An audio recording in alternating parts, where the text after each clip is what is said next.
కొనసాగుతున్నాయి. సర్వే పనులను metro MD SVS Reddy క్షేత్రస్థాయిలో పరిశీలించి అధికారులకు పలు సూచనలు చేశారు. శంషాబాద్ ఎయిర్పోర్ట్ నుంచి ఫ్యూచర్ సిటీకి వెళ్లే మెట్రో మార్గం దాదాపు 40 కిలోమీటర్లు ఉంటుందని, ఈ మార్గంలో మెట్రో రైలు వెళ్తే కేవలం 40 నిమిషాల్లోనే గమ్యాన్ని చేరుకోవచ్చన్నారు.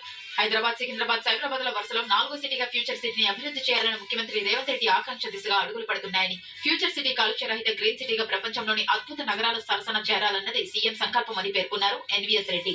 హెచ్ఎండిఏ, టీజీ, ఐఐసీలతో కలిసి మెట్రో రైలు విస్తరణ ప్రణాళిక సిద్ధం చేస్తోందన్నారు. దాదాపు 15,000 ఎకరాల్లో విస్తరించనున్న భవిష్య నగరిని కాలుష్య రహిత నగరంగా రూపొందించడంతో పాటు అంతర్జాతీయ స్థాయి ప్రయాణ సౌకర్యాలు కల్పించడంలో మెట్రో రైలుతో కూడిన ఈ గ్రీన్ కారిడార్ ప్రముఖ పాత్ర పోషిస్తుందని తెలిపారు. ఫ్యూచర్ సిటీ అనేటువంటిది కంప్లీట్ గ్రీన్ సిటీగా డెవలప్ కావాలి. ప్రపంచంలోని అత్యద్భుతమైన సిటీస్ లో ఈ సిటీ ఒకటి కావాలి.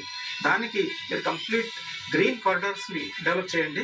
ఎయిర్పోర్ట్ నుండి within half an hour ఈ కొత్త సిటీకి రీచ్ కావాలని చెప్పేసి ఆయన యొక్క విజన్ అది.